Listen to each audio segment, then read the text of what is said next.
Chapter 4. An Empty Seat. MJ was finishing her makeup in the dressing room at the theatre.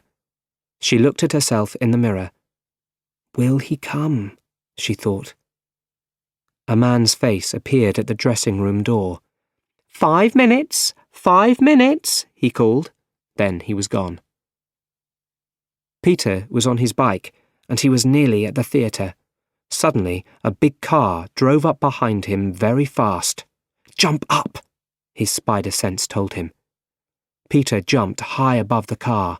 His bike fell under the car and broke into pieces. A moment later, he was standing safely on his feet again. "How did you do that?" asked a boy at the side of the road. "I do a lot of exercise," Peter said.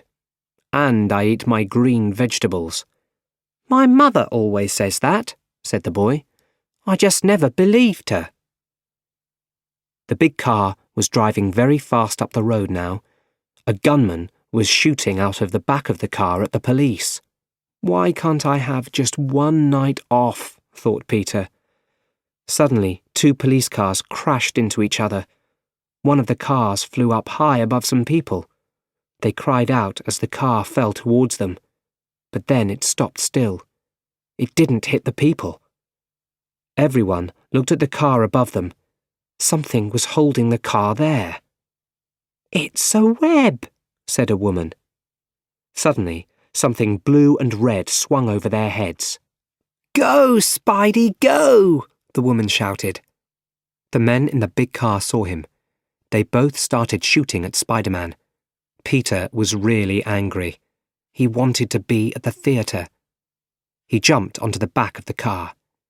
He shot webbing at the 2 men, then pulled them out of the car. Next, he pulled the webbing over a streetlight, and the men were hanging high above the road.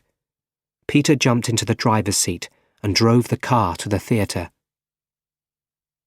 MJ wasn't having a good night. She wasn't thinking about the play. She was thinking about one of the best seats in the theatre, Peter's seat. It was empty. Peter walked into the theatre and pulled his ticket from his pocket. He showed it to the man at the door. "Sorry," said the man. He pointed to a sign. "You can't go in when the doors are closed," he explained. Peter crossed the road and waited opposite the theatre. MJ came out after the play. She looked up and down the street. No Peter. "Could you sign here, please?" said a good-looking young man. "What are you doing here?" smiled MJ. It was John, MJ's new boyfriend.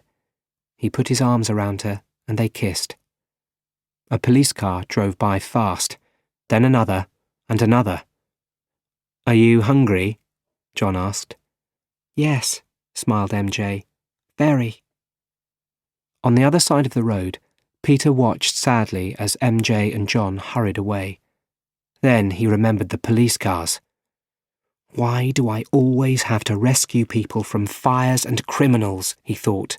"I only wanted one evening at the theatre." He changed his clothes in a small street. He ran up the side of a building and jumped onto the roof. For the first time ever, he didn't want to do it. But he was Spiderman. He had to do it. Soon, he was swinging from building to building towards the police cars. He brought his arm around to shoot a line of webbing. But nothing happened.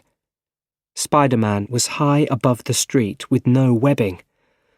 "Ah!" he cried as he crashed down onto a building below. He stood up slowly and looked down. Then he looked at his hands and tried to shoot some webbing. Nothing. "What's happening to me?" he thought. 5 minutes later, he was in a lift. A man with a dog got in. "Cool Spidey clothes," the man said. "Thanks," said Peter. All through Dr. Connor's class, Peter thought about MJ. After the class, he phoned her from the university. There was no answer, so he left a message. "Hi, MJ, this is Peter.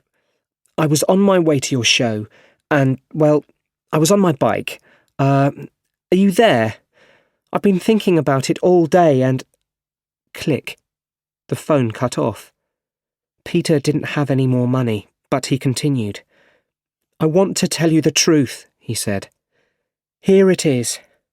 I am Spiderman. So, I can't be with you. A lot of people want to kill me. I can't put you in danger. I think about you every day. I really want to tell you, but I can't. MJ wasn't going to hear the last bit. Peter knew this, but he wanted to say it anyway.